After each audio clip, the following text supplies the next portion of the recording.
ભગવાનનું નામ છે તો આ નામનો અનાદર જે વ્યક્તિ કરે ને એ કારણો વગર કોઈ કર્મો વગર કોઈ ખરાબ કર્મો ના કર્યા હોય પણ ખાલી રામ નામના અનાદર એક રામ નામનો અનાદર કરવાથી એને નરકની પ્રાપ્તિ થાય આ શાસ્ત્રો આવું કહે છે વગર કોમનું કોકને નરક મોકલાવું એના કરતા સારું નહીં વગર કોમનું કોક નરક જતું રહે પડે મને એવી ચિંતા થાય છે એટલે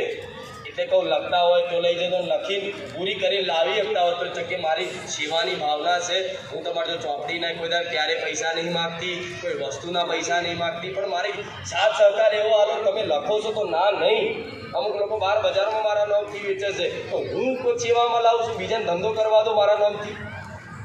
એટલે તો બહારથી કોઈ છપાઈ લાવવા અહીં ચાલુ થશે ઓનલાઈન રામનવમીના દિવસે કદાચ